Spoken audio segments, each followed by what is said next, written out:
Hi, welcome to MMT Mondays on Real Progressives. I'm Jeff Ginter, your host. So tonight we're doing a sort of a round table presentation titled Why Modern Monetary Theory and Policy is Critical Terrain for the Left. You're going to be seeing presentations from Stephanie Kelton, Pavlina Tcherneva, Raúl Carrillo, Michael Hudson, and it's all moderated by Alperovitz. They're really going to cover a lot of terrain. I'm not going to bother talking about it right here at the top. I'm going to let them speak for themselves. But it's really, really critical. They do build upon each other. I do suggest, watching from the beginning all the way to the end. Each speaker builds on the other. And of course, there's Q&A afterwards. See you at the end. Bye-bye. I'm Alperovitz. I'm co-chair of the Next System Project and a co-founder of the Democracy Collaborative. The Next System Project is an attempt of the Democracy Collaborative excuse me, to begin to lay out in very specific and detailed and serious ways what we mean by changing the system. So one of the things has to do with finance and banking. This report is coming out today, how to nationalize the banks rather than try to regulate them and break them up, but how to do it specifically, trying to get on with substance.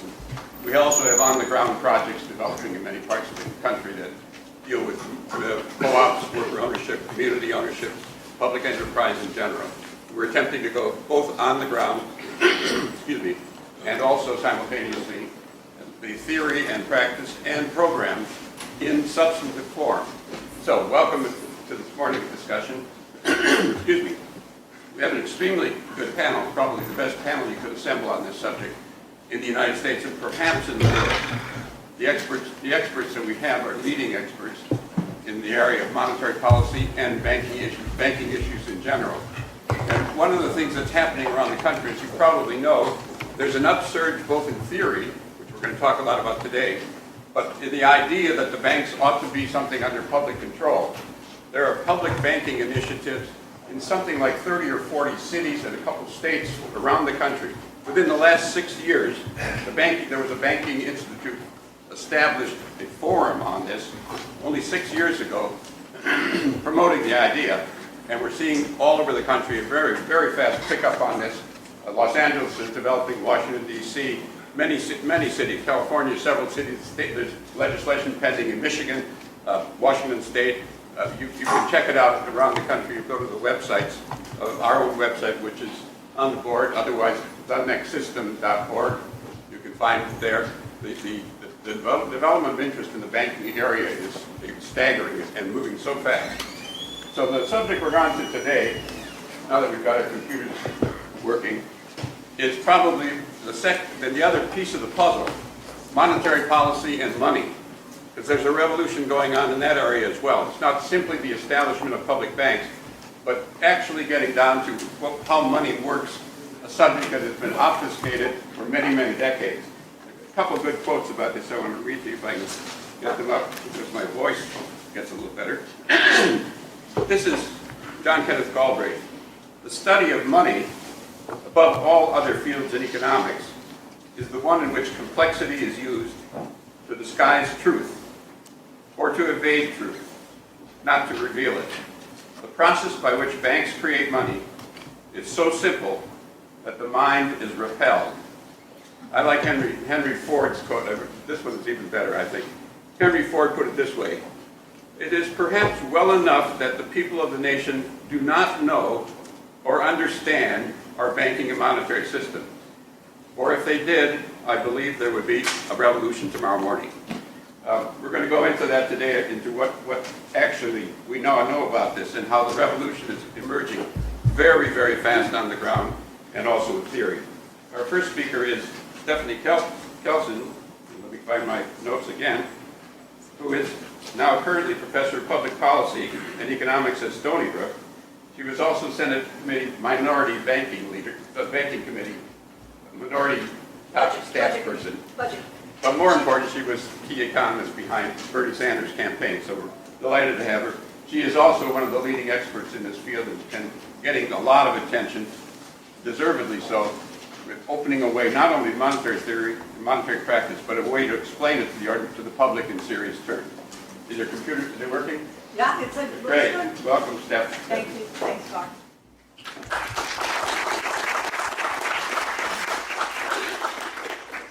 Thank you, everybody. Can I blow this up so it goes the whole screen? Or not? Maybe not. Well, it doesn't matter. We'll get through it. Thank you for the opportunity to come back. I think I was here several years ago. This is my second time at Left Forum. I love coming here because the people who attend this conference, are so engaged and so fun to dialogue with. So what I hope I can do, since I'm the reason that we're starting late, is to, oh, you can't hear in the back. Does this work? Does it? Well, you want me to spend another minute? It's working. It's working? Oh, God, I'm actually it. Okay. All right. Well, since I'm the reason we got a little bit of a late start, I will try to move quickly through my slides so that we can preserve as much time as possible to engage with you, because like I said, that's why I enjoy this conference. So I'm going to tee this up, I think, for the rest of the panelists here, and I'm going to try to focus my remarks on 3 broad topics, and I'm aiming at a progressive audience, obviously, but honestly, I give a version of this exact same talk most of the time to conservative audiences. And the response that I get in those audiences, and it would surprise you probably, is extremely positive. So what is it about what I'm going to say that can resonate with both audiences like this and with a very conservative audience? When I say conservative, I don't mean socially conservative or anything like that. I mean fiscally conservative. Okay? So let me jump in, and we'll see where this takes us. Uh-oh. I got to find a way to advance my slides. How do I do that? There we go. So, as Gar mentioned, I was actually on the budget committee, not banking. So I was the chief economist on the U.S. Senate Budget Committee for the Democratic side. And after that, I rolled off of the budget committee, and I went on to be an advisor, economic advisor to Bernie's presidential campaign. And so I just want to get started with, this isn't an attack on Hillary Clinton or Bernie. I'm going to pick on both of them just a little bit. But this is just to tell you the kinds of things that progressives are up against when they propose a big, ambitious agenda. Okay, so what happened? Bernie Sanders runs for president on the most ambitious agenda I have seen in my lifetime. All right? And in retrospect, looking back, we see Hillary Clinton publishes in her book a bit of an exchange that she had with someone who was saying, man, it's awful, right? Every time we propose something, he goes bigger. We say we want debt-free college, we want to help make college more affordable. He says, let's make it free. We say we want to make health care more affordable and increase access. He says, let's just make it free, right? Every time we propose something, he goes bigger, and in this email exchange that is included in her book, she says, somebody said, this is like Bernie saying, I think America should get a pony. And Hillary, the responsible, fiscally responsible, right, voice in the room, says, how will you pay for the pony? Okay, so it's the idea that all of this stuff is so grandiose that it's beyond reality. You're out there somewhere, woo-hoo, we can't afford these things, right? So this is what we're up against as progressives, putting forward a bold agenda. This, again, is Hillary Clinton. This is from years before the 2016 campaign. And this is when she's a senator. And she's out there and she's talking about the reality of being in Washington, D.C. And she says the reality is you cannot cut taxes or increase spending unless you can pay for it. Okay, so what she's saying is, and I worked on the budget committee, if you propose to do something, you got to show people how you're going to pay for it. If you want to cut taxes, or you want to put more money in education or infrastructure or defense or anything else, you've got to show where the money's going to come from. How will you pay for it, right? And the Congressional Budget Office has to take a look at it. And things are supposed to be done in a deficit-neutral way, so that you're not adding to future deficits, so that you're not increasing the size of the national debt. This is the idea, right? Everything has to be paid for. Okay, So Senator Sanders gets accused of putting forward a big proposal and not paying for any of it, right? Everybody knows that. That was the accusation. But that wasn't the reality. That's not what he actually attempted to do. He actually attempted to play by the Washington rules, which are, you gotta pay for the stuff you want to do, right? So if you go down his agenda, every item on the agenda, you could really draw a line from what it was he was proposing to the source of revenue that was supposed to pay for it all. Whether it was Medicare, infrastructure, making public colleges and universities tuition free. If you actually looked at what he proposed, it was paid for in the conventional sense of the word. Now, obviously, if you have to find the money, as Hillary Clinton says, then where do you look when you need money? How do you pay for stuff? Who's got the money? Well, obviously, the rich people have the money, right? So it's a natural place to look when you're trying to find the money to pay for a big, ambitious agenda. You go for the billionaire class. Or you go for Wall Street, and you say Wall Street will pay. Okay, so if it's making public colleges and universities tuition free, which was one of the things he proposed, the pay for on the other side of that was a tax on Wall Street speculation. We all heard this probably 100 times. All right, so how do progressives, how should we talk about this? How do you pay for a progressive agenda if these are the constraints? Because this is the current narrative. You have to find the money. Okay, who's got the money? The rich people have the money, and the banks have the money. Right? So that's where you go for the money. It seems perfectly logical. Right? Obviously, it's intuitive. You take from the rich, you give to the poor. Right? That's what Robin Hood did. But this means that you have to fight two battles. You have to fight for the agenda that you're fighting for, and you have to sell the policies on their own merits, and you simultaneously have to wage war on another front, which is you have to fight to raise the revenue. You have to get people to vote for the tax increase, or the closing of the loopholes, or whatever it is that's giving you the additional revenue. So you're waging two battles when you do this. My spending proposal is this, and here's where I propose we get the money. And this one can't happen unless and until this one happens, and you have success on the revenue front. You're going to fight two fights, and it actually means that you are, in a very real sense, dependent upon the rich. Because you can't feed a hungry kid. You can't fix crumbling infrastructure. You can't provide health care for all unless and until you can claw some cash away from the people who have it. Right? You need their money. It makes you dependent upon the wealthy. So I think progressives should ask themselves, what is the purpose of a tax? What is the purpose of a tax? And if your instinct, if your impulse is to say, to pay for the stuff we want, my suggestion is you're doing it wrong. Okay? You're getting it wrong. This is something that, interestingly enough, a former head of the New York Federal Reserve Bank, can you imagine Geithner doing this when he was head of the New York Fed? I can't. But back in the day, in the 1940s, the New York Federal Reserve Bank was headed by a guy named Beardsley Rummel. And Beardsley Rummel wrote this really important piece, 1946, called Taxes for Revenue Are Obsolete.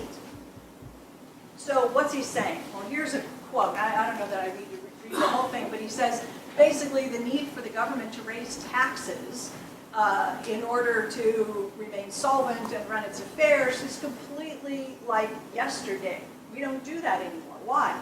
Because we have a central bank and because we went off the gold standard.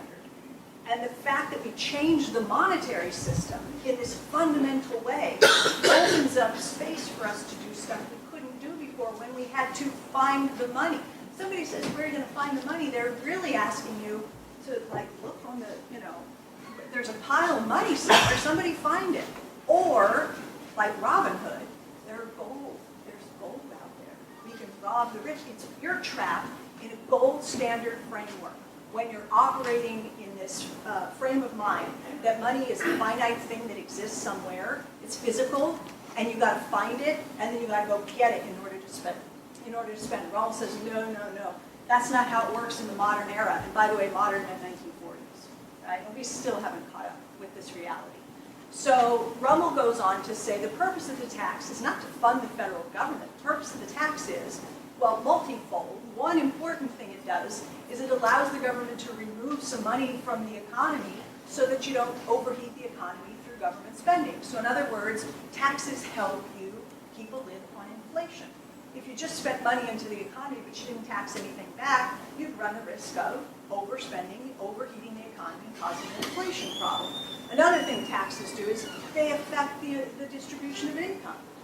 You lower taxes on some folks, they end up with more take-home pay, higher disposable income. You raise taxes on others, you take some money away. You impact the distribution of income.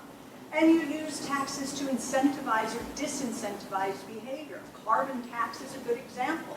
You don't want as much pollution, you don't want certain activities taking place, put a tax on it. You want to encourage certain other things, like people driving electric cars, give a tax incentive, right? There's some form of a subsidy to encourage that.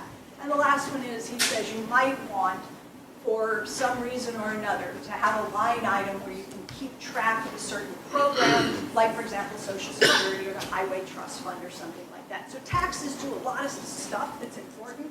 What they don't do is provide the government with revenue that it needs in order to operate.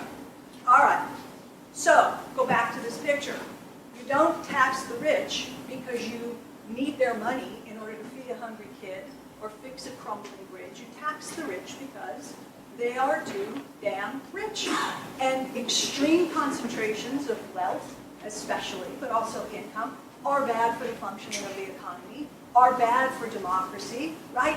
That's the rationale for taxing the rich. Not because you can't do other things unless and until you can get money from them to pay for it. You tax Wall Street speculation because you want to discourage certain behaviors, not because you need their money that you raise from a financial transactions tax in order to pay for free college. Think it through. Suppose you said, we're going to make public colleges and universities tuition free in the U.S. It's going to cost about $70 billion a year to do that. All right?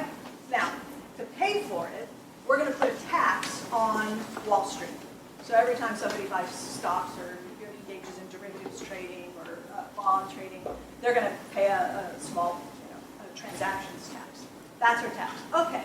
So now you simultaneously have said you want to break up the banks, you want to make banking boring, you want to shrink the size of the financial sector, and you have made yourself completely dependent upon what in order to fund your education proposal? Wall Street speculation. So not only do you need Wall Street to continue to speculate, but you're going to need them to do more of it over time and grow because of the amount of money needed to pay for college is going to grow. So you don't want to hitch your wagon to the very thing that you loathe and are trying to shrink as part of the overall economy. So, but there is a rationale for doing it, right? And that would be to discourage certain behaviors, not to fund programs. Okay, so my argument is that when we think about the government's financial operations, we tend to do so with reference to our own. So we think of the government as like a household. I would say, well, I can't go on spending more than I take in year after year and borrowing. I go broke, right? Everybody knows. And so we think of the government like a household. This is a huge mistake, and if progressives do it, they need to stop it right now. The federal government is nothing like a household. Completely different set of rules the federal government plays by as compared to all the rest of us. We want to go out and buy a car tomorrow. We have to have the money in the bank or be able to prearrange the financing. The dealership is not going to let us drive off the lot with a car until we have secured the financing to pay for the car, right?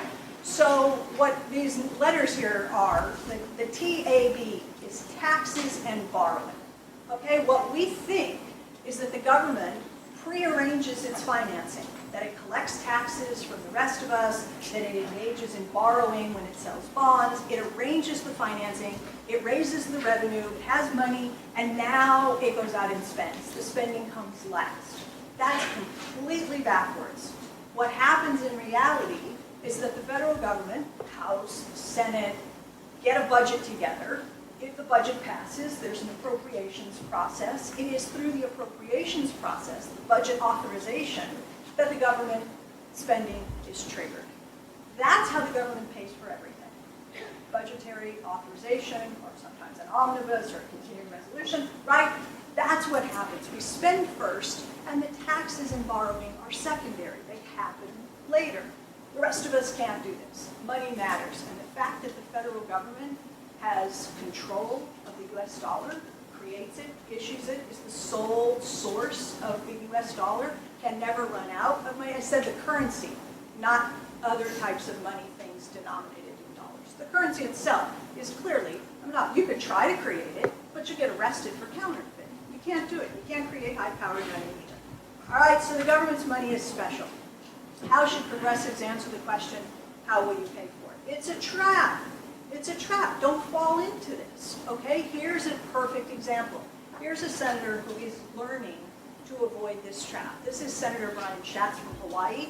He's put forward legislation for what he's calling debt-free college. He did an interview with Fox recently. They said, how are you going to pay for it? And he said, I reject the idea that only progressive ideas have to be paid for. We can work on it as we go through the process, but I think it's a trap. And it is. And he's right not to want to answer it. It's a trap. What they're really asking is not how will you pay for it, but who will pay for it. So the question is designed to get you to name the enemy. Who's going to be footing the bill? In other words, who's paying the tab? TAB, right? Who's paying the tab? Don't answer that question. When it comes to Medicare for all, I think it's perfectly reasonable to say, look, we're talking about a sixth of the US economy. We're talking about a healthcare system that is the most expensive in the world, where we spend around $10,000 per capita. The next closest to us is Canada, at closer to $6,000 per capita. If we move to a more efficient healthcare system, Medicare for all or something like that, we're talking about eliminating the middlemen and the entire apparatus that goes with it. It's a huge hit, I think, to the US economy, because you're taking all kinds of economic activity and pushing it out. So, I mean, I've kind of half tongue-in-cheek said you might need tax cuts to pay for Medicare for all. The bottom line is all this pay-for stuff is built around the idea that deficits are bad. Dr. Evil told us a long time ago that deficits don't matter. Well, it turns out they do, but not the way we usually think about it. Deficits matter, but not because they add to the national debt, burden future generations, and all that kind of stuff to create an instability in the economy. Deficits matter because the government's deficits become surpluses somewhere else in the economy. Guess what? Dick Cheney knows it, and the Republicans know it. How do I know that? Because they just passed tax cuts that will add $1.5 trillion to deficits over the next 10 years. Why did they do that? Because they know that when the government is increasing its deficit, somebody else's surplus is going up. And they know exactly whose surplus it is. They're using the budget deficit to channel financial resources to the people they're trying to help. And the Democrats could be, or the Greens, or whomever, could be using budget deficits to channel financial resources, infrastructure, real things to the people they're trying to help. Okay, so I'm going to skip this. The national debt is a huge bogey. And this is the way progressives, is the last slide. How should progressives talk about money, debt, and taxes? Don't repeat this stuff about taxes paying for federal government programs. It's not taxpayer money. This is the wrong frame. Don't talk about the debt as if it's something that we owe. It's something that some of us own. We may have treasuries. Mostly they're held concentrated in the hands of wealthier individuals. And don't talk about government money as if it's something that the government needs to get from us. They're the source of the money. We need it from them. They don't need it from us. So hopefully that tees them up to fill in any gaps in where I was trying to go. Thank you.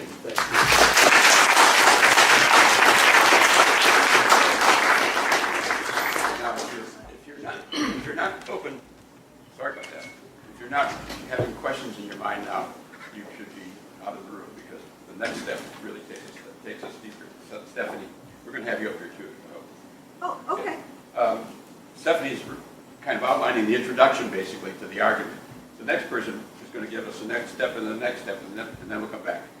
Michael Hudson, as you probably know, is a distinguished professor of economics at University of Are you still at Casey?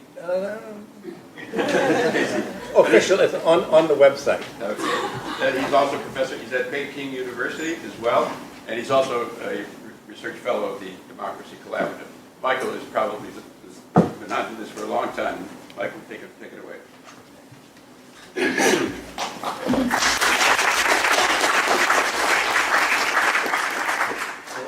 It's good to see the room so packed. The last time there was such a packed area when I followed Stefani was in Rimini, Italy, except that was an entire soccer stadium filled with people just who came all the way from Spain as well as Italy, just to hear us talk about modern monetary theory. Imagine a whole soccer stadium coming to Rimini, Italy. It was absolutely wonderful. We felt like rock stars. We've never been able to get such an audience in the United States. Gar originally asked how I should introduce me, and I, a heterodox economist or a Marxist.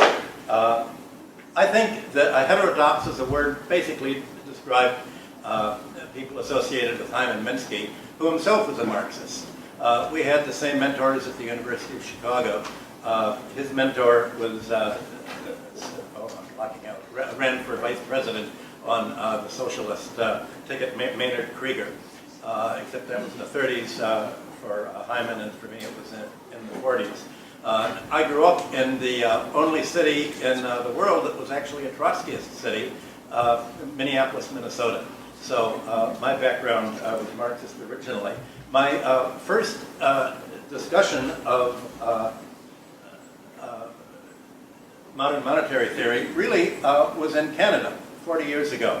I was the financial advisor to the Canadian government, and at that time the big problem for Canada was that how do its provinces get enough money to build infrastructure? Now I'm going to talk a little bit about that because it's the same problem that the United States is facing today, but you can understand it, I think, more clearly in the international sense. There were two ways of financing infrastructure. One would be that the government simply, the Bank of Canada, which was more than any other bank able to create its own money, would spend the money into the real economy for infrastructure. There was an accusation from the banking lobbyists. I won't call them the conservatives. They were radical reactionaries and lobbyists for the banks. And they said, look, if you borrow, if the government creates the money, it'll have to borrow it, and you'll have to pay 5%, 6%. But you can save half a percentage point by borrowing German marks or Swiss francs. This is the same position that Latin America and Asian countries are in. Why don't we borrow US dollars cheaper than our own banks? So the result was that the lobbyists in the, it was a right-wing government. It was Trudeau's liberal government, and you can't get more right-wing than the liberals in Canada. So what they did was they borrowed billions of Deutsche Marks and Swiss francs that were turned over to the government central bank. And what did the government do? Well, all this domestic spending in the real economy was in Canadian dollars, to hire Canadian labor, to buy Canadian goods and services, to build the infrastructure. So my point was, why do you need Swiss francs and German marks if you're going to create dollars? The Swiss francs and German marks ended up in Canada's central bank as its foreign exchange reserves. What did it need these reserves for? If the government is going to create the money as a result of this borrowing abroad, why have the foreigners? Well, the answer from the banks was, you need the foreign banks as an honest broker because they're responsible. Who would think of in literature you think of bankers as being responsible, but they're really not responsible. Well, what happened after 1979 was that the Canadian dollar went down and down from about $1.06 to in the 80s. The Swiss franc went way up. The German mark went way up. And the result was that Canada had to spend 50% premium on the capital as a result of having the banks work as the honest broker for that. None of this was necessary. The government could spend it into the real economy. The problem is, you saw the chart, the very last chart that Stephanie showed was the government sector putting it into the private sector. The problem is, the private sector is not just the real economy. The private sector also has the fire sector. And you can see today the ability of the government to spend money into the economy because you can see the quantitative easing.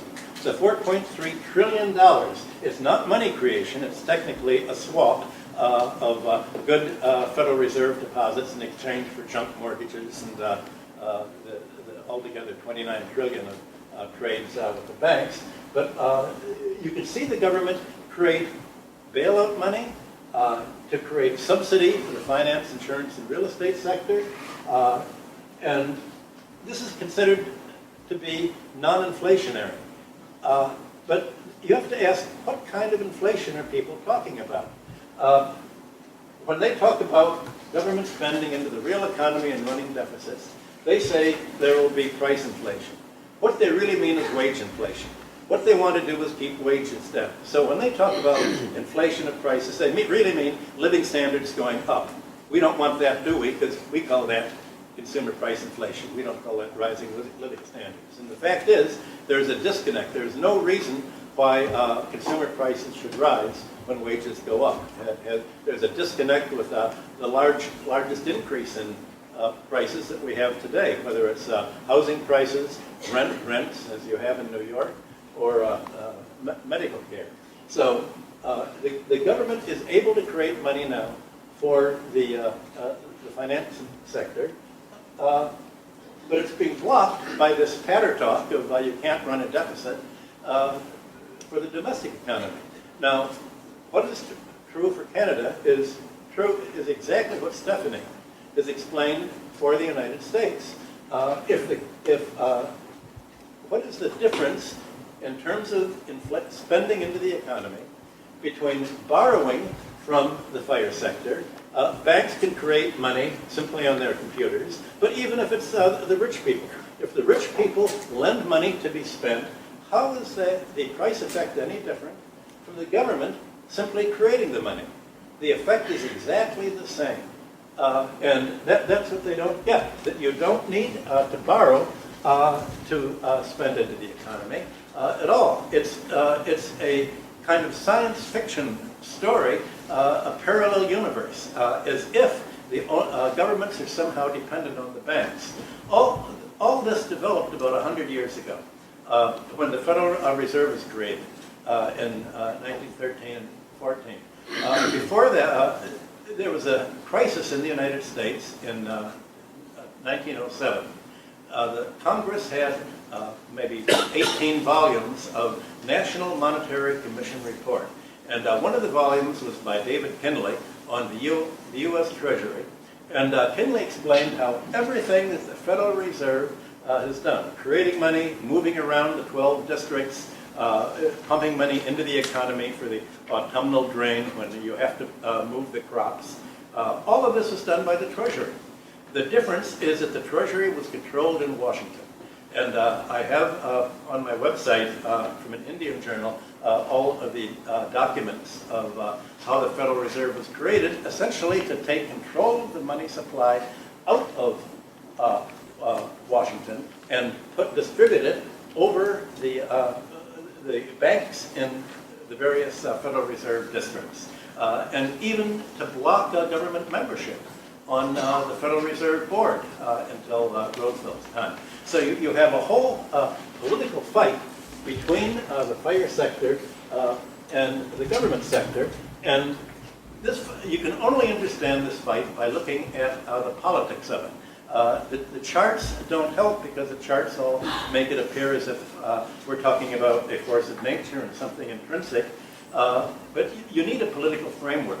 And I mentioned before how most of the monetary theorists are Marxists, and I know there are a number here, especially from abroad, who are here. The fact is that Marx was much too optimistic about the financial system.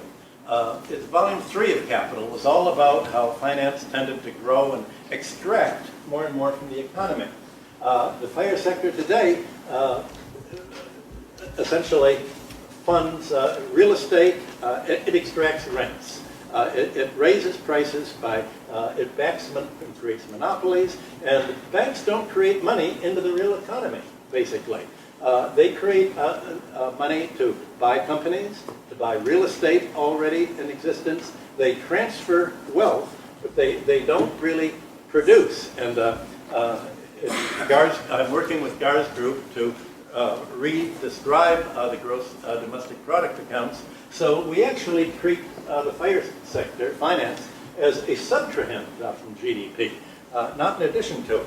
But getting back to Marx expected in the late 19th century that the historical destiny of capitalism, he wrote, was to take banking and money creation out of the feudal stage, out of the medieval European stage, and industrialize it, and essentially move towards public banking. The whole 19th century was doing this. There are 3 volumes of the National Monetary Commission report on the Reichsbank and the large German banks, and how the German banks were working hand in hand with government to finance industry. The Bank of Canada was formed to create this time. But things have not worked out that way. World War I changed everything, and now you have, instead of industrializing finance, you've had a financialization of industry. So what you're having, instead of the government spending into the real economy, it's starving the real economy. It's ever since Clinton, President Clinton, ran a budget surplus in the last years of his rule, you've had the government with a balanced budget not pumping the money into the economy, as Stephanie explained. Now, what happens when the government doesn't pump money into the economy? That means there's only 2 sources. One source, okay, is international. You borrow the money abroad in a foreign currency that you'll have to repay at a currency risk. And the other source is domestic. I just blocked. Is you borrow from the banks, or you let the banks pump the money into the economy. But the problem is the banks don't pump the money into the economy.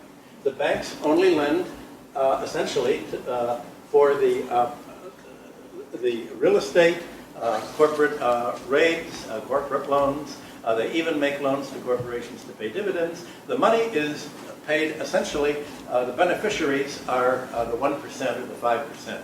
So the real question of the budget deficits or modern monetary theory is who is to get the benefit of the money?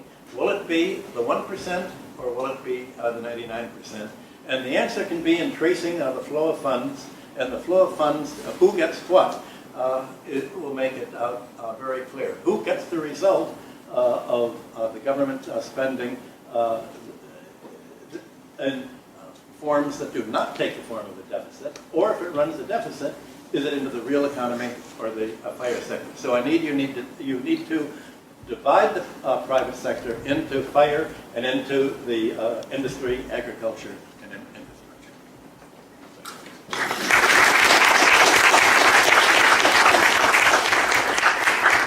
So let me say, I suspect there are people out there, because I've done this myself several times, who hear the word, the banks will create the money. And that doesn't ring straight for most people, that money is actually created. Now, of course, if it wasn't created, nothing could move. Or that the Federal Reserve Board creates money. Or that the government spending creates money. Those questions are I'm sure, going to hang in the air, and to which modern monetary theory has the answers. So, but I want you to understand that another way to think about it, although this very often we can get easily into a trap about taxes here, but when the government wants to run a war, money does not seem to be a problem. It creates money when it wants to, and it has to tax back some of it if it likes to. So, by way of comments, from having talked to a number of folks on the word create, kind of gets in the way sometimes for non-economists. So let me go on right now, because this has not only theoretical aspects, but really practical implications of many kinds, including the role of banks, including what the government can do, including a whole series of other things, but on-the-ground things as well. Our next speaker is Pavlina Tcherneva. I hope I pronounced it well, given that most people mispronounce my name, who is an associate professor and chair of the Department of Economics at Bard College and a research associate at Levy Economics Institute. And she's led the way in showing very, very practical applications of the theory. Sure.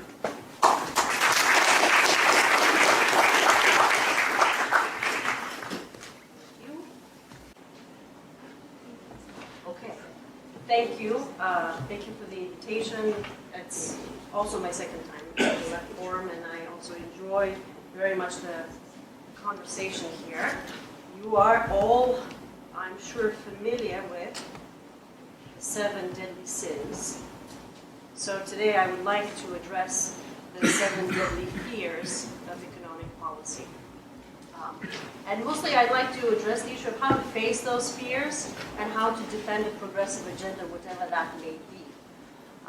The policy proposal that I've been working on for 20-odd years is an employment program that has become known as the Job Guarantee Program and has recently entered the mainstream conversation.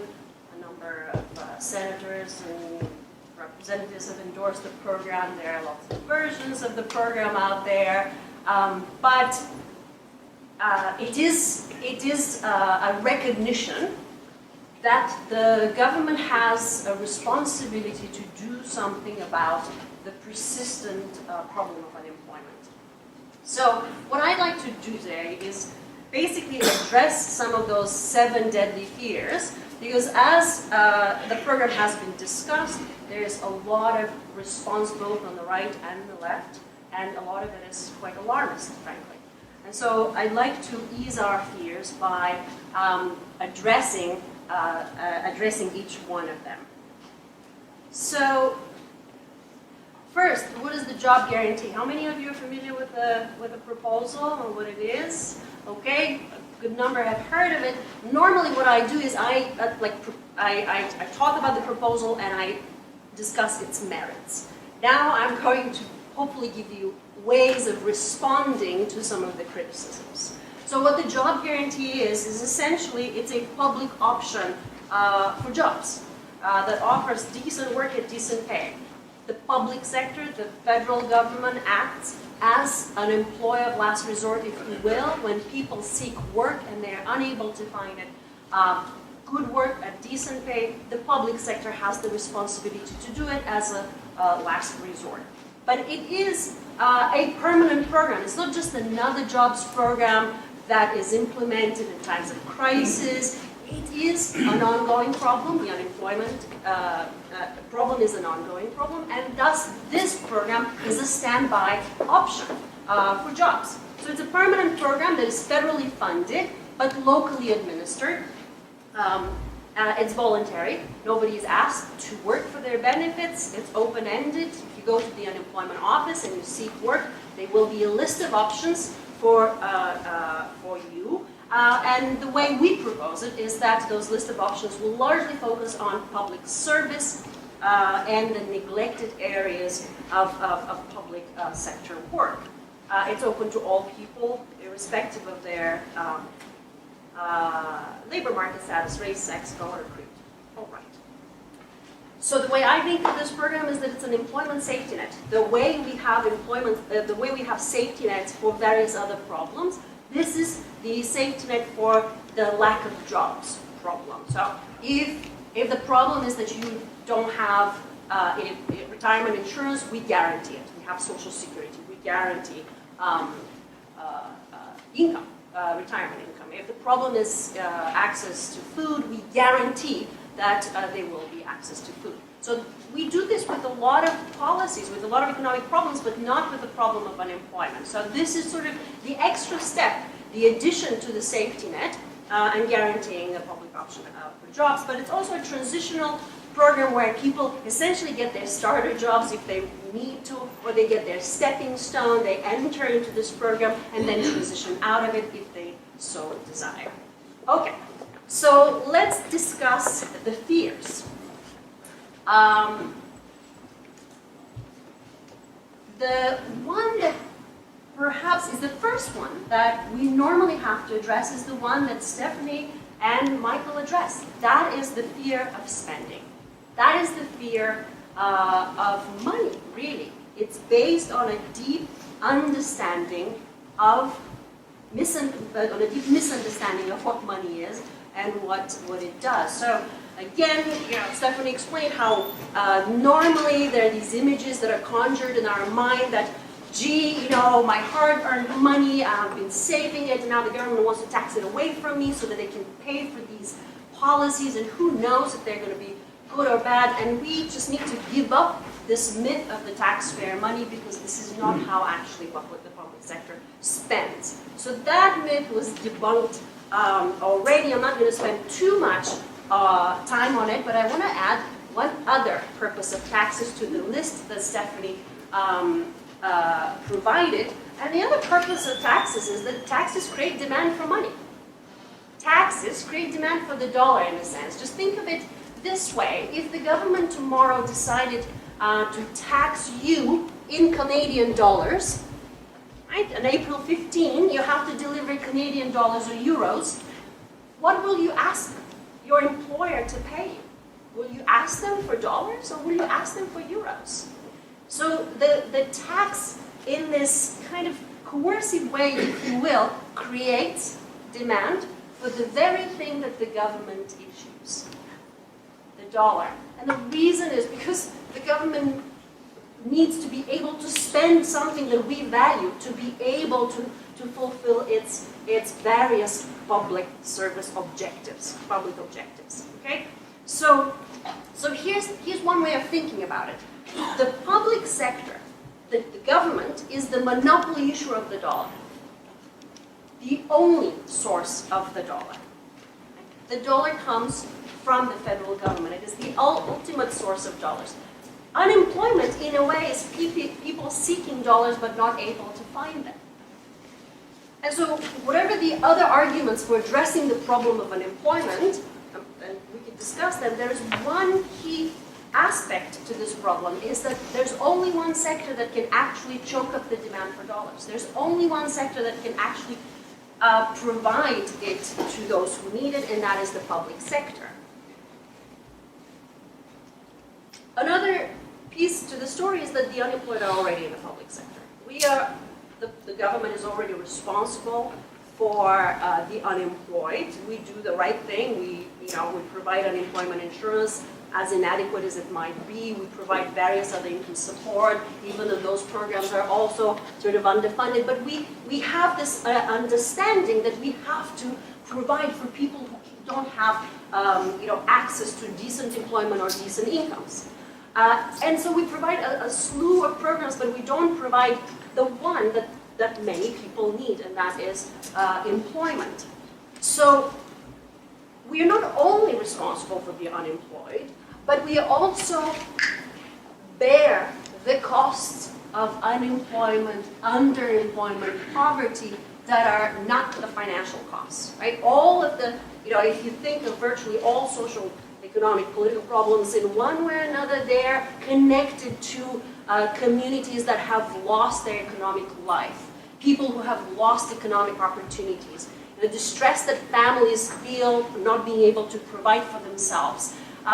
These are large, invisible, but very real costs that we already bear. So the fear of spending is the first fear that we need to debunk.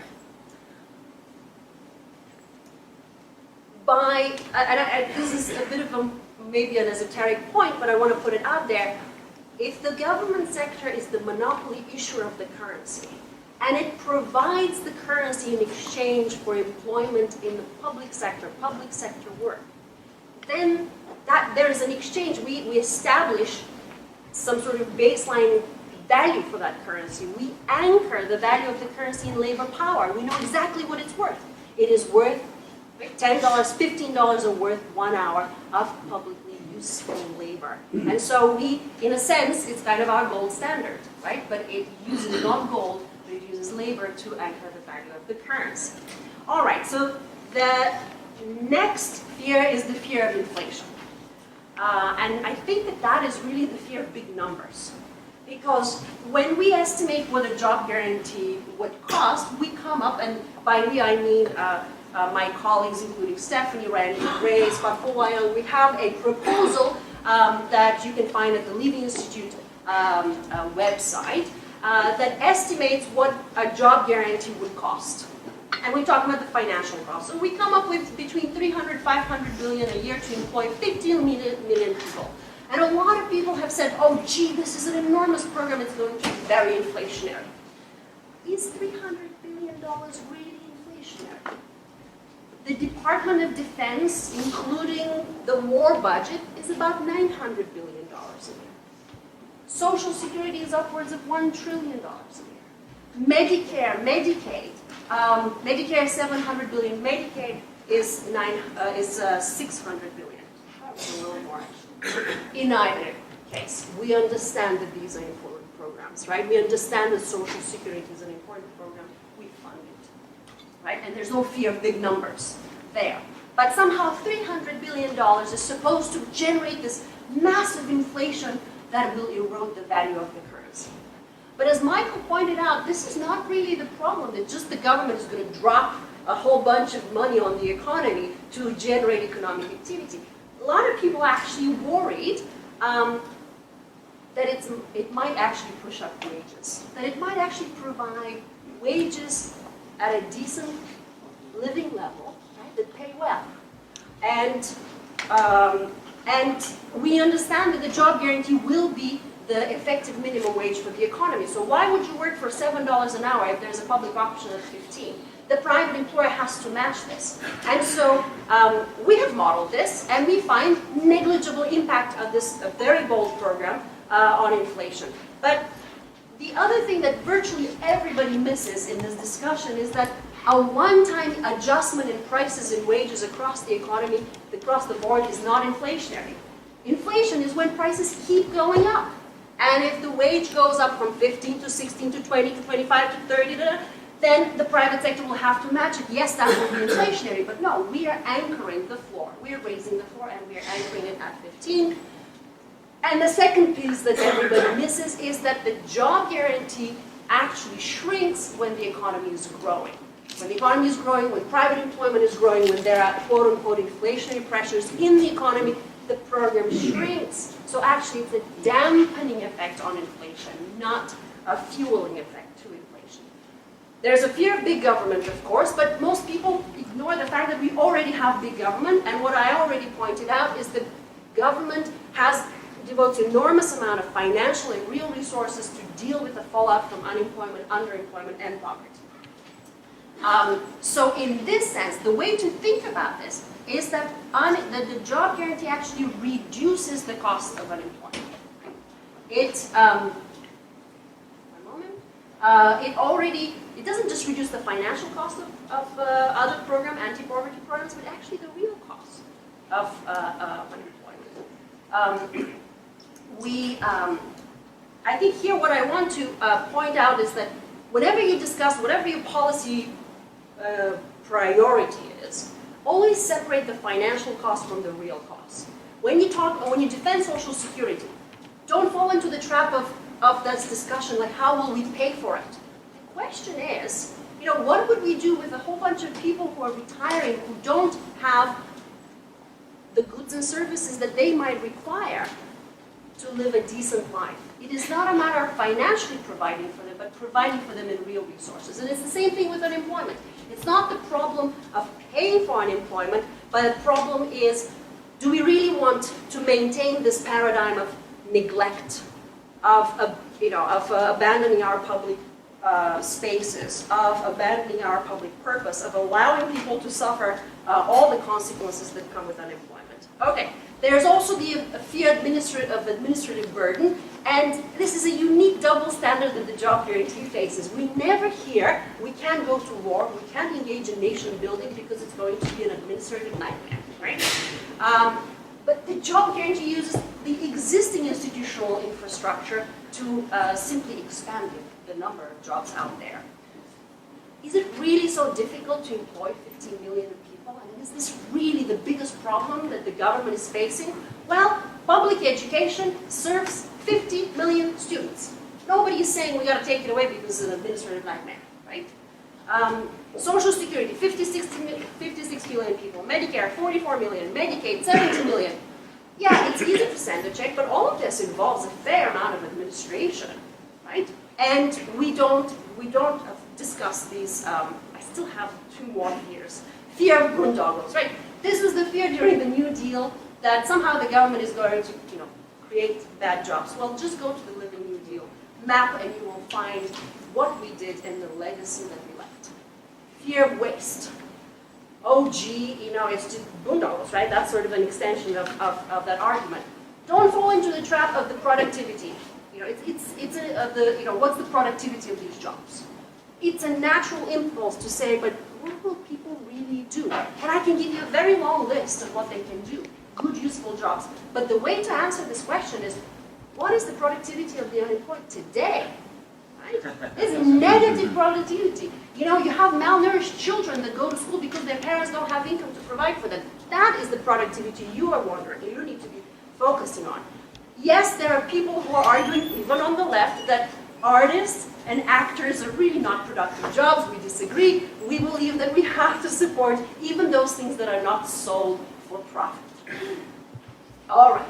And finally, the fear of political revolution. This was raised by Robert Samuelson in the Washington Post, and he says, imagine people who work in the private sector who suddenly realize the public option provides Medicare and childcare and they don't have it.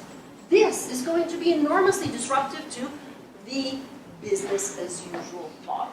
Right? Well, look, in IT, disruptions are considered great, right? Progressive. But in public policy, disruptions are awful, terrible, right? So this is a defense of the status quo. It is a defense of a model where firms are only profitable when they pay poverty wages. We don't want to defend this model. We want to disrupt it.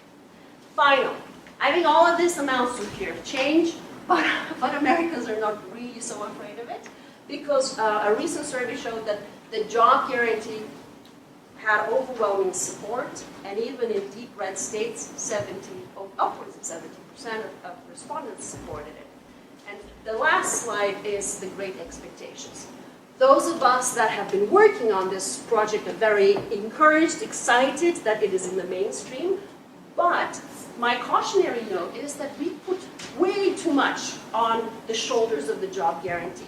We have had decades of neglect of the public sector. We have enormous environmental challenges. And we are suddenly putting all of these problems on the shoulders of the job guarantee and saying, hey, look, see, this is the program that will solve these problems. It will not. This program provides jobs for all. This program helps the progressive agenda. It's a very crucial piece of the progressive agenda. We can have countless of green jobs that we can do, but we need so much more than that. We can help the fight for 15 because that's what our wages. We can establish a paid leave for all because that's the public option. We can establish childcare, Medicare because that's the standard of pay. So once we shed the 7 deadly fears, the only remaining question is, if not now, when?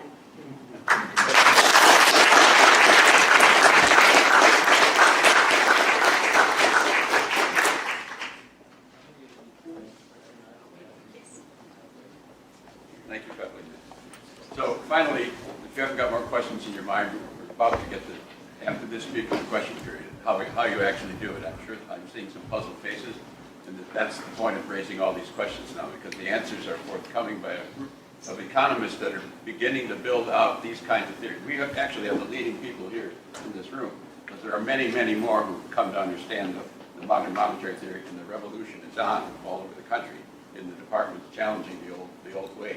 There's still a few of the old folks around dominating the profession, but this is opening a big space for the progressives. And also now, I want to introduce Raúl Carrillo, pronounced it very good, who's a staff attorney at the New Economy Project and director of Modern Money Network, both. And he's going to talk about actual on-the-ground projects that he's working on and how they relate to this theory. This is the macro version, and this is on-the-ground version. Raúl.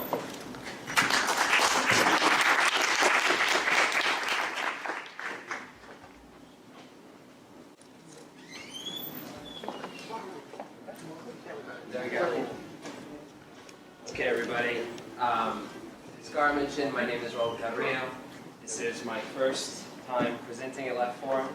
Long-time listener, first-time caller.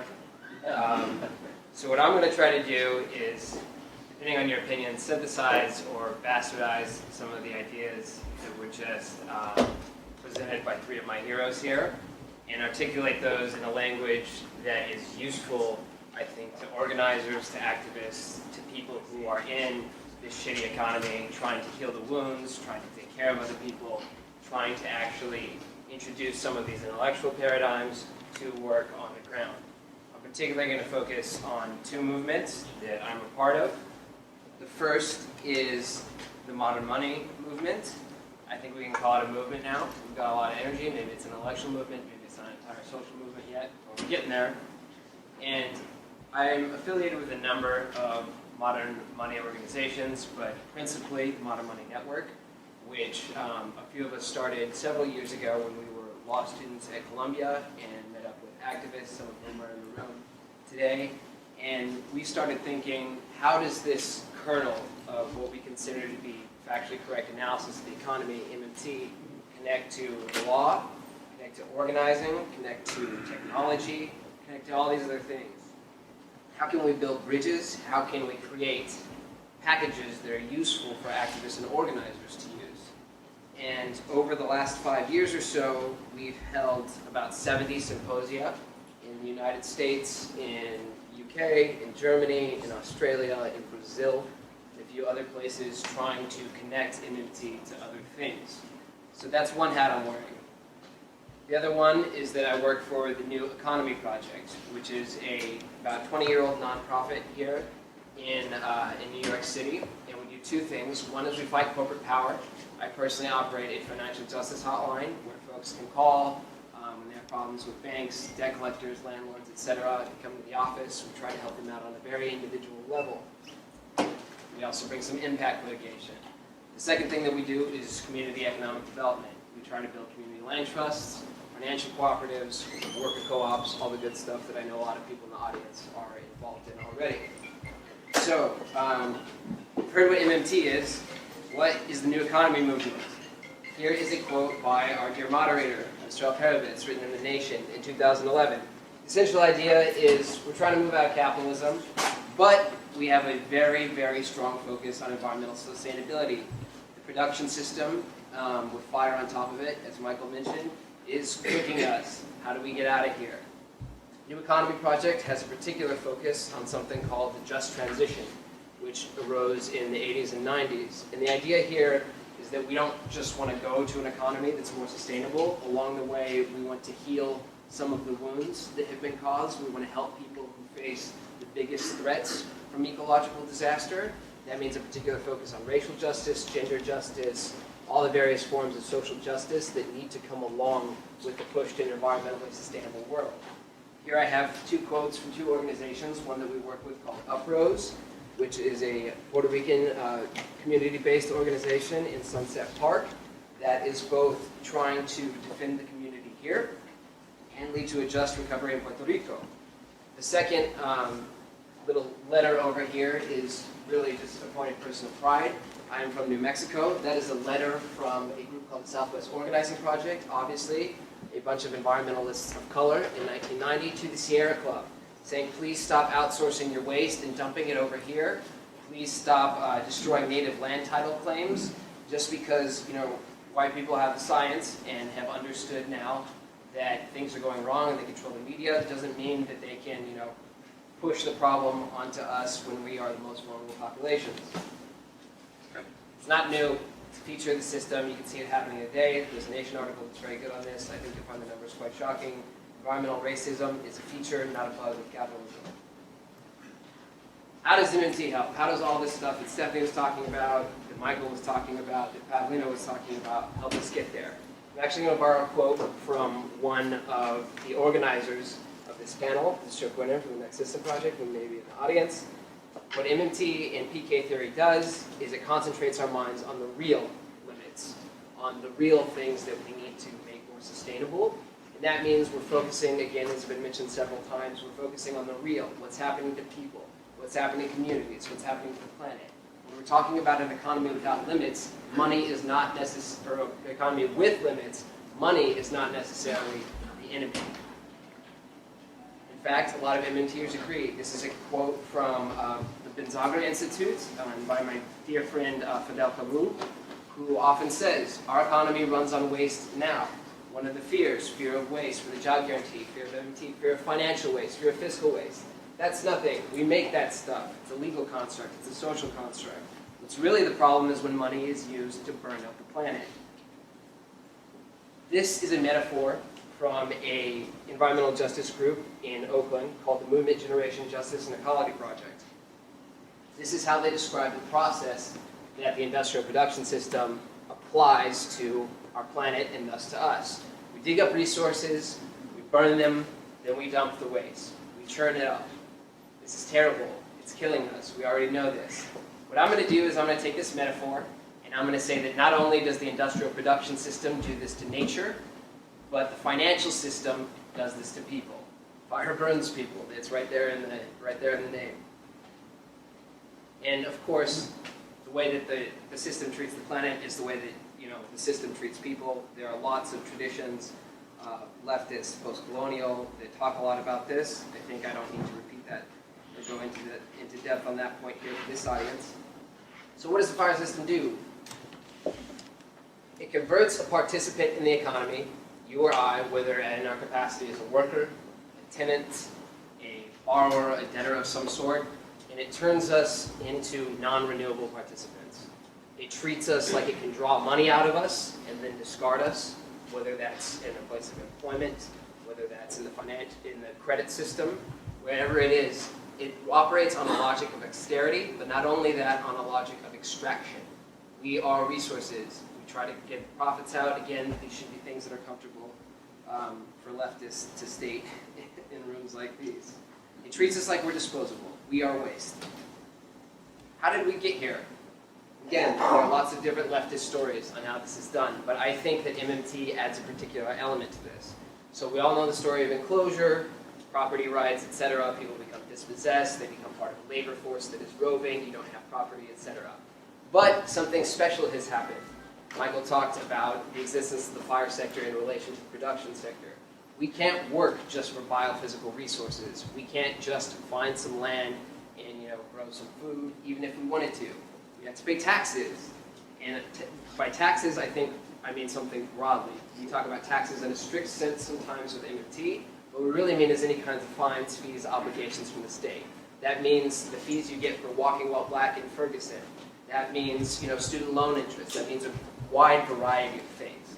But the point is, the system is set up so that we have to get money, and people take advantage of that. So now capitalists are not only trying to control the means of production, they're trying to control the means of production, the fire system as well as the industrial production system.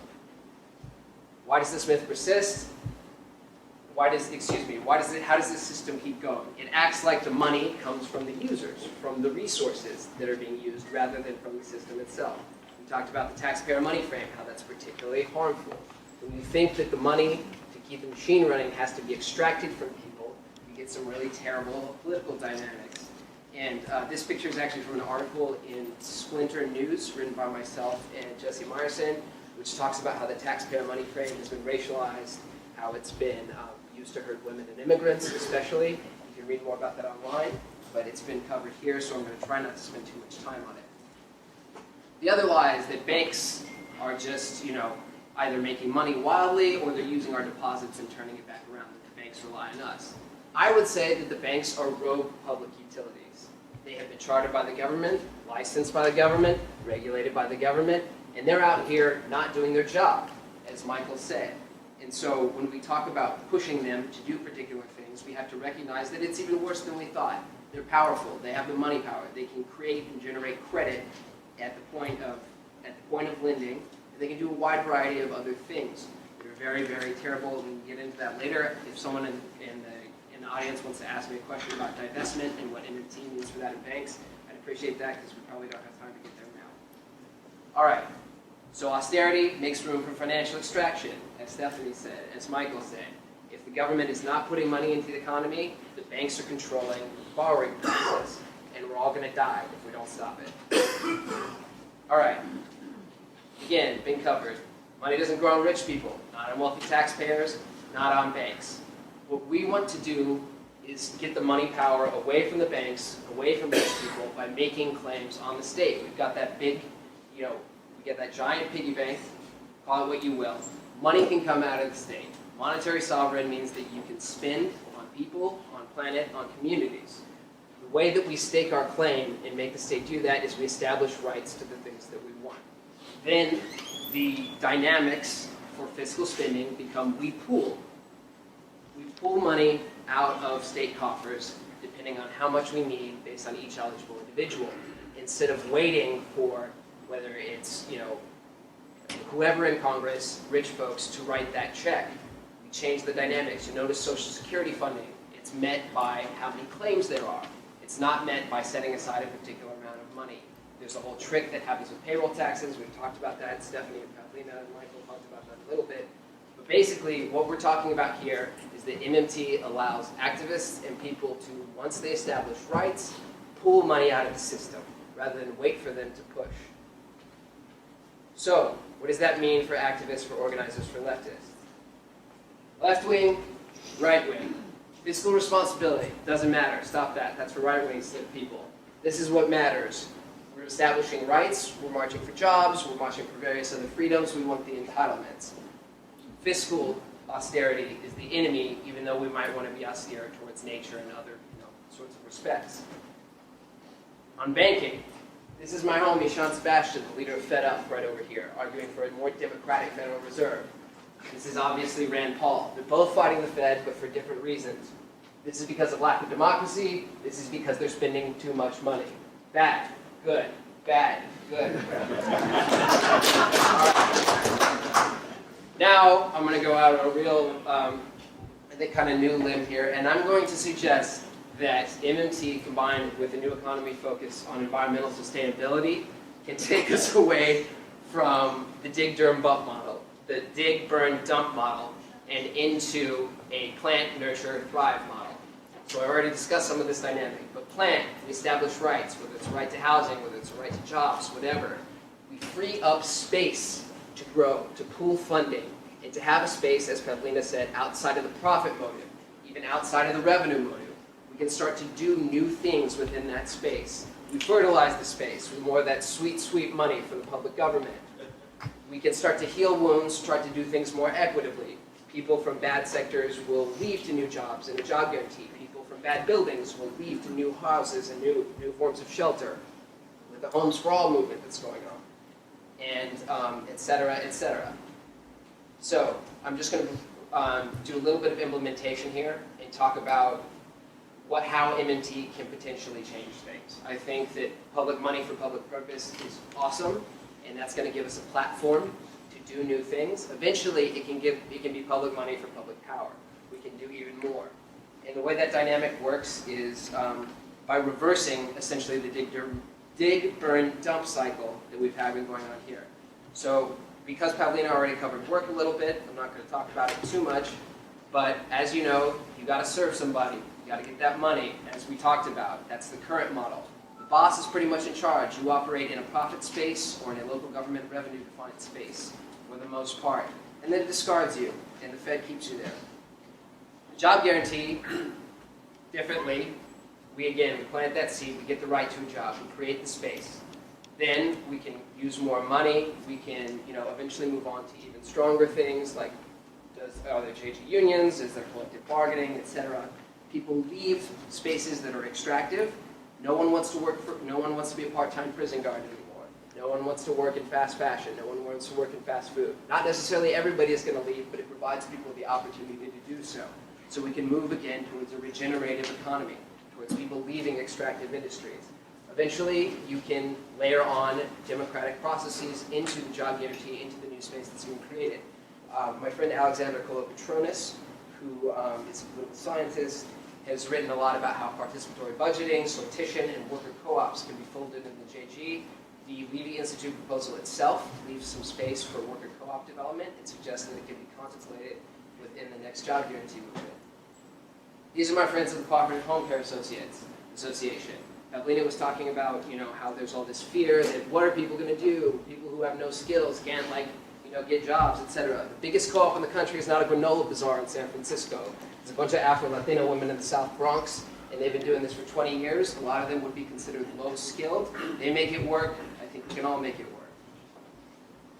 Just a little bit, 2 more examples of implementation, and then I'll be out of here, and I'll try to do this quickly.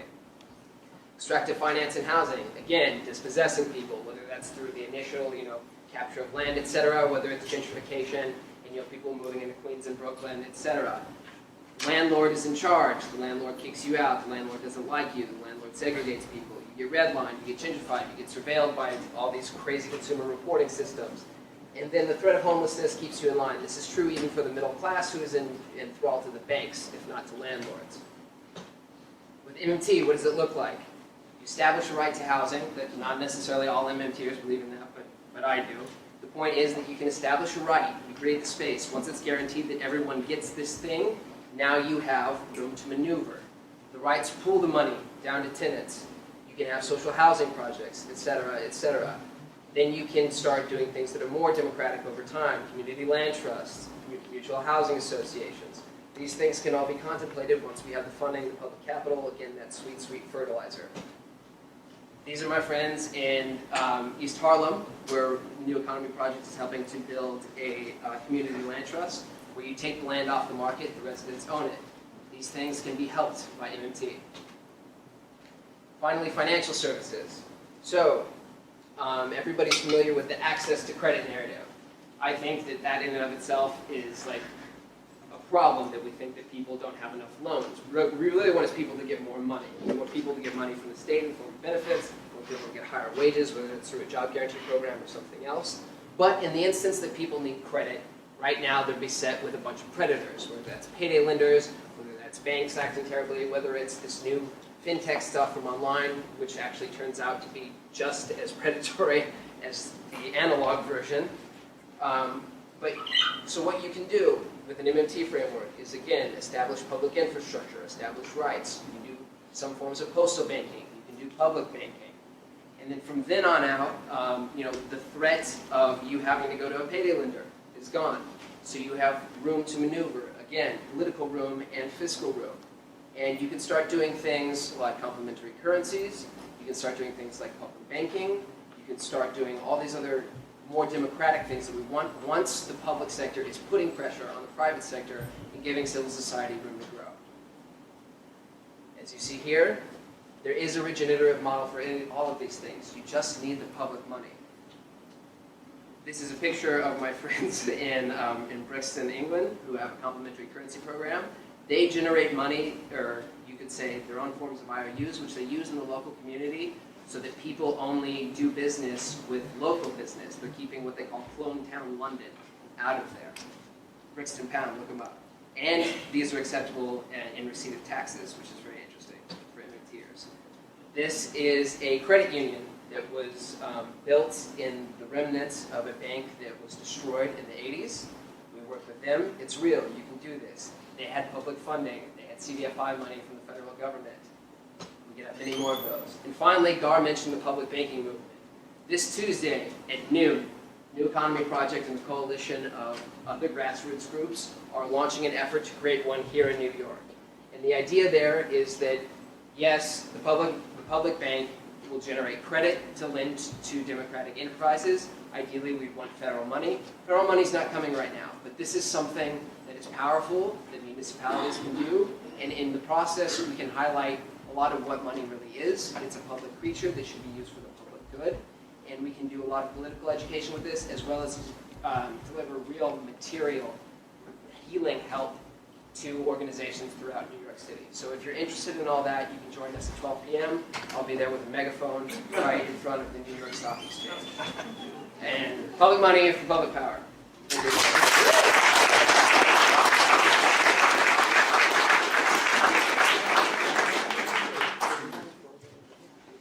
So, if you all don't have questions now, those who don't, let me just say one thing. I'm from Racine, Wisconsin, and I had an aunt who ran a little tiny Jewish bakery, and she used to say, you know, during the Depression, there wasn't any money around, and then they decided to run a war, and there's all kinds of money around. Why can't we do that when we want to do that? That is probably the point. So, let's go. Questions, starting right there. Oh, okay. My name is Joy. I'm here with Real Progressives. A lot of you guys probably know that we're independent media who talks about MMT. I am actually having Congressman Raúl Carrillo back on my show on Thursday. I wanted to ask Ms. Kelton, I know the article came out recently about Roe's new FJG plan, and you were quoted. I'm just kind of, for our viewers who are watching, can you just kind of explain what your thoughts are on that? Because I really, I'm going to discuss it with him for sure on Thursday. Well, let me just say something quickly, just based on the number of hands that shot up. I want other people. Okay, so the question is about a proposal for a jobs program that is being introduced by Congressman Raúl, and she's just asking me. There was an article in which I was quoted in part saying something about this proposal. So, look, like Pavlina said, this is in the House. There are Senate versions. Some are more ambitious than others. Some are genuine job guarantee proposals. Others are not. While they're oriented around trying to create more jobs, they are dependent upon incentivizing the private sector to try to cajole them into hiring more workers. In the case of Congressman Khanna's proposal, that's supposed to be done through subsidized, mostly private employment. So, he and I have worked together on some things in the past, and I like him very much. What he's putting forward is not a federal job guarantee of the kind that we've been working on and pushing for a lot of years. Senator Sanders is going to come out with the other end of the spectrum, which is the biggest, boldest program of them all. Senator Booker and some others are talking about pilot programs. So it's, there's a menu of choices out there. Some do what they're advertised as doing, which is guaranteeing employment. That means if you want work and you don't have it, you get to work. You get a job, and you get a job at $15 an hour with benefits. Okay, that's a federal job guarantee. Anything less than that should really be described as something. Thank you so much. I appreciate Let's it. go to the other side of the room. I'm from Portland, Oregon, and I'm involved in a lot of different organizing causes, and we keep on coming up on the stumbling block of whether it's for housing or as a teacher for education funding or as a single-payer advocate on the state level, we keep on coming up with the stumbling block of how do we finance things on the state level, right? Because education and even trying to, I don't have hopes that we're going to create single-payer healthcare on the national level with this Congress, but on a state level, we could show that it works and then lead to the national level. But is there a way that we can work with having the power of the federal government with the financing to help the states to do this? Like, is there a way that we could work with the governors throughout the country? Because they would love to not have to deal with financing public education. I mean, after Prop 13 and similar kind of measures all over the country, if there is a way that the federal government could really help the states with definitely education, but housing, even, all kinds of things. Who would like that one? Go to the microphone. I mean, look, my view is that these are public goods, and that public goods require public funding. And so you're right back at Raúl's sweet nectar, or whatever it was. it is going to be extremely difficult for states to pony up, if you'll excuse the pun here, for funding something like that. Maybe California could do it. Okay, but you saw what happened in Vermont, and you can imagine, right, what's going to happen, especially as prices escalate, and the same thing has happened with college costs and so forth. So I think that, look, overwhelmingly there's support. The public wants single payer. I mean, there's overwhelming support for education too. I prefer to keep fighting for those things to be federally funded rather than to start anticipating or pushing for movements to get states to take this on themselves. Way back there. Loudly, please. This is for Stephanie. MMT explains that the government can borrow with no limit. Well, why doesn't MMT change the structure of the system? Currently, by law, the government must sell its debt to banks or bank deposits. So I would think that the banks love your plan because the banks, being profit-making institution, will be making even greater profit out of even greater borrowing by the government. Your question sounds like something I've written. No, seriously, I point this out all the time. It is incorrect to say MMT says that the government can borrow without limit and imply, therefore, that we should continue the financing arrangements that we have today. Because as you rightly say, when the federal government today runs a budget deficit, which means the government spends more money into the economy than it taxes back out. So let's say the government spends $100 billion in, but it only taxes $90 billion out. Somewhere in Washington, someone scribbles on a notepad, the government ran a deficit of $10 billion. Now, whenever the government engages in deficit spending, there is a requirement under current law that the government has to offset that deficit spending by doing what? Borrowing, offering bonds. So now I put 100 in, I take 90 out, I leave behind 10 in the economy. Now I hold up treasuries, and I go, who wants these instead of the 10 I just spent into the economy? And lo and behold, someone out there would rather swap the 10 in cash for the 10 in US treasuries. Why? Because I'm offering interest on these. The question is, why am I doing that? Why am I doing that? This is a pure subsidy. I'm offering to swap out your cash, which is non-interest bearing, and replace it with this interest-bearing alternative that is the safest, most liquid financial instrument in the global credit system. And you get interest, and you don't have to take any risk. So I say all the time, why doesn't anybody ever suggest not doing that? And that is something that Congress could, of course, decide to do. The fear, though, is that it would just amount to printing money, and then you get all the stuff Pavlina was talking about. So you got to get people past the next hurdle, which is that it would be inflationary. Way back in the green shirt. Or gray. I was wondering if modern monetary theory can be used to help solve the problem in Venezuela or Greece. I don't want to get Michael? It can't solve the problem of when its debt is denominated in a foreign currency.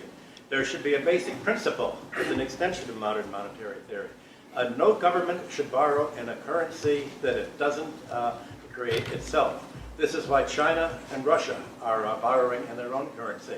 If you borrow in dollars, then you have to hold dollar reserves, and you have to end up extracting, somehow earning export revenues, and essentially transferring them all in the form of buying dollars. That's what's supporting the dollar today. The dollar is going way up against the Latin American currencies, the third world currencies, because all of a sudden there's been a flight. There's a realization that Venezuela and Argentina cannot pay the debts. The debts are, not only are the debts too large, but the foreclosure process that's being run by the predatory hedge funds are stripping the economy and making it look like Greece or Latvia. So my conclusion from modern monetary theory is if we're going to introduce it, it's not going to work until we have a death write-down. And as you know from other talks here, Argentina's and Venezuelans' debt are odious debts. They shouldn't be taken care of. The problem is that Venezuela's debt, owed in dollars, is secured by Venezuela's oil resources. The dictatorship that America installed in Venezuela by mass target assassination progress had the Venezuelan government promise to securitize its government, its foreign borrowings with its oil reserves. And the oil reserves, there's a massive embezzlement from it. Only about 40% of its oil reserves are turned over to the government.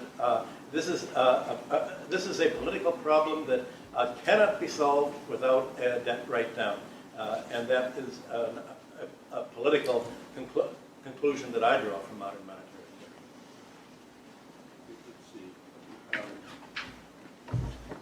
Right here. Thank you. I'm going back to the beginning with Stephanie. Okay. It seems to me that this whole thing is predicated, first of all, by not being on the gold standard, which we're not. And I think it's interesting that it was Nixon, rightly Republican, who finally knocked us totally off the gold standard. The other thing it seems to be predicated on is very strong central government control, because we're talking basically, don't throw stones at me, but it sounds like, to me, it's printing money. But my question is, maybe it was answered, but I just didn't get it. These are very interesting worthwhile programs, but if the state, if the individual state includes programs, now we have a situation where they vote bonds, right? It's not the federal government putting money anymore, it's the municipalities within the states issuing bonds in a very conventional sense. And I'm saying this because I'm having a lot of trouble wrapping my head around the statement that fiscal austerity doesn't matter. I'm having a lot of difficulty understanding it. So basically what I'm saying is why not put this in states where they can borrow, issue bonds, and not just rent? Okay, I didn't hear anyone say austerity doesn't matter. I heard lots of people say austerity is very bad. Okay, so let's do this. I'm sorry, the reverse. Okay. So let's do this because Greece pursued austerity, right? And that did not go well. It hasn't gone well, generally speaking, when countries attempt. But let's. Okay, that's okay. Let's drill down. Let's focus on I think the point of your question. And if the confusion is coming from where I think it's coming from, we can straighten this out quickly. So the federal government, I said, is the issuer of the U.S. dollar. Okay, it holds the patent on the creation of the U.S. dollar as a currency. Literally, no one else on earth has the legal authority to create the U.S. dollar. It doesn't come from China. It doesn't come from the rest of us. The U.S. government has a monopoly on the issue of the dollar.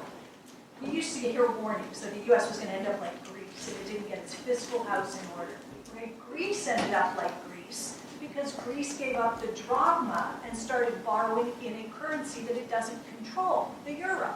Okay, so when Greece and Spain and Portugal and Ireland and all the rest of the countries in the Eurozone, when they abandoned their sovereign currencies, those that they issued and controlled, and opted for this currency called the euro, which they can't issue, they ended up in a situation where they are dependent on revenue in a way that the federal government in the U.S. is not. In other words, they turned themselves into kind of U.S. states. So Portugal becomes Pennsylvania, and Greece becomes more like Georgia, and you see the pattern I'm attempting to go with here. So when, let's say, Kansas does these big tax cuts, right? I moved to New York from Kansas a year ago. And people use Kansas as an example all the time to say, look what the Republicans have done with these huge tax cuts they just passed. Kansas showed us what a disaster that's going to be. We're going to end up with no revenue. We're not going to be able to afford anything. The reason that revenues matter for a state like Kansas, or now for Greece, is because these states, these countries, they can't control their currency. They don't issue. They're not the source of the money. When there's a natural disaster, flood, fire, hurricane, whatever, the governor of the state that's impacted Texas, Florida, New Jersey, gets on the phone and calls her. Not the neighboring governor who's, who didn't get hit by the hurricane. They pick up the phone and call the federal government. Why? Because that's where the money comes from. Everybody knows it. Okay, so states can't behave the way the federal government can. Countries that are on the euro can't behave the way the federal government can. Countries that borrow in foreign currency. So that's the distinction, being the issuer versus being a user of the currency. You don't want states trying to behave in a way that they can't behave, right? I mean, I try to make that as clear as I can. If I didn't do it, then one of these smarter people would have to do it. All right, let's go back to this side of the room. Right there. Thank you. The rights are there. The preamble to the Constitution, the 14th Amendment, 150th anniversary, 14th Amendment, protection of the law. So the rights are there. The obstacle is there too. We have killers, murderers in charge of the government. War is war, murder is murder. They delegated the power to a president, which they're not allowed to do. So how do you eliminate the killers? Because that's the error in your logic.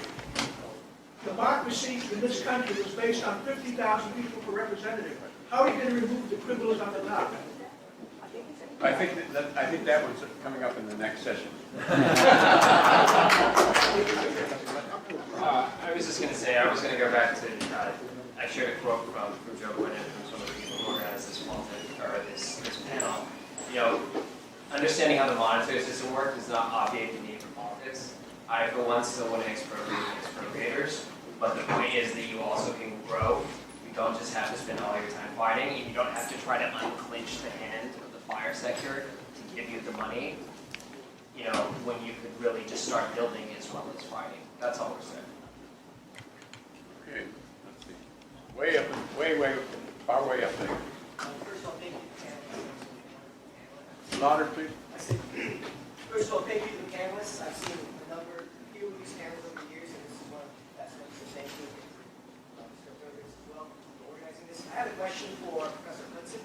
I've seen in some of his work discussing in China and reading academics at Kelton University, and I know that in the early 80s, they really gave big deep into the Soviet new economic program in Bukharin. I'm wondering if you met any of those people while you were there, or the descendants, intellectual descendants of those folks, how they relate to the sort of post-Keynesian analysis.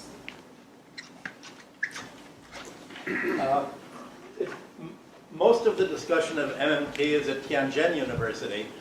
They sent a number of people to the last Minsky conference at Levy Institute. Every 2 years, they have a conference in fictitious capital. Basically, what happened was in the 1970s, China began to talk to Westerners about how to restructure an economy. They didn't want Marxists to be part of this discussion because I was told if I went over there I might be shocked because they worried that I'd get involved in party discussions, and so they invited Milton Friedman and the Chicago people who convinced Shanghai really to go Thatcherite. This is spread now to a lot of people in Beijing, so the center of modern monetary theory is now Tianjin, and that's where one of my colleagues at Peking University said, Marxism is the Chinese word for politics, not economics. They've followed public ownership. The advantage of what they've done monetarily is the Bank of China can create enough money to finance industry and capital formation. The advantage of having a public creditor is you can cancel the debts and there's no crisis and nobody's going to overthrow you. Because when a major Chinese important corporation can't pay the debt, the Chinese bank writes it off, and they're writing off debts out of themselves. If they let in private banking, and that's the fight that we were all discussing in Beijing last month, if you let in private banks and you cancel the debts, you'll wipe them out. And then they'll really fight. Just imagine if the U.S. banks go into China, begin to make loans to Chinese companies. How do you make loans? You make more reckless loans and easier credit than Chinese banks can do. The loans will bid up the price of real estate, increasing the cost of housing, and then if China writes them down, the bank, you can imagine, the American branches of the banks in China will go under and you'll wipe out the American banking system. I thought that if this is their plan, you know, I'm all for it. They said, no, they hadn't thought of that. So again, it's a political discussion of just how you're going to do it. Okay, I'm looking for a question from Pavlina. Anybody got one? Yes. I need some help with the International Trade Education Squad of the Park Slope Food Co-op. And we need some help from the brilliance here to link the international trade agreements into this conversation. And I'll be at the door with showing you how you can. Sure. Thank you. I'm indifferent as to who answers the question. But listening to the presentation, it may not be a number, but it may be a circumstance that is the answer. So I'm curious, is there a point of legitimate concern for an imbalance in government deficits or ledger accounting?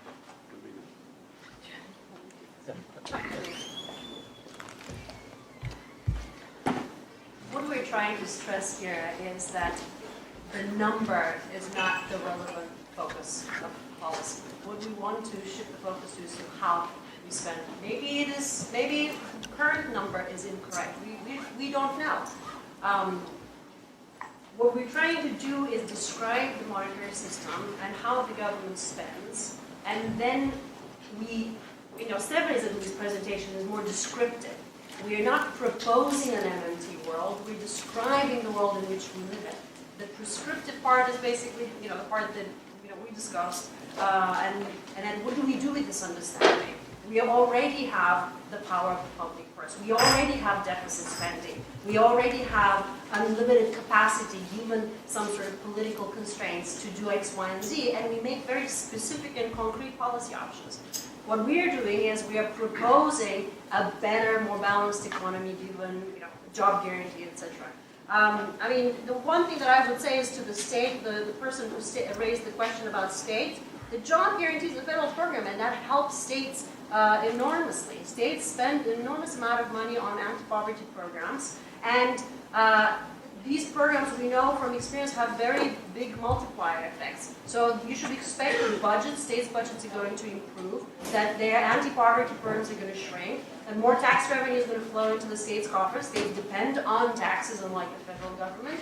And, just as an example, the state of New York spends $70,000 a year for an incarcerated individual. And if you look at how many people go through the revolving door because they can't find decent employment, that's equivalent to 2 or 3 living wage jobs. It's a no-brainer to do something positive rather than spend our enormous resources on all these other issues. And not to mention that, I had calculated at one point that the state of New Jersey had provided subsidies to Amazon equivalent to what it would cost them to hire every unemployed person in the state at a living wage job.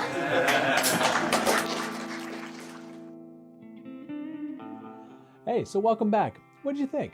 There was a lot of ground covered there. I'm particularly enamored of Raúl's presentation. It's a lot of fire there. He really brings the social justice home. And that's something that I like to focus on a lot myself, because if we want change, we have to be that change. We have to demand that change. So that really, to me, goes hand in hand with modern monetary theory.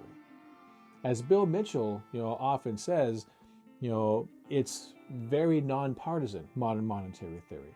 It just simply speaks to how the economy actually works. And when you understand it, you can be a complete right-wing government, a complete tyrannical government.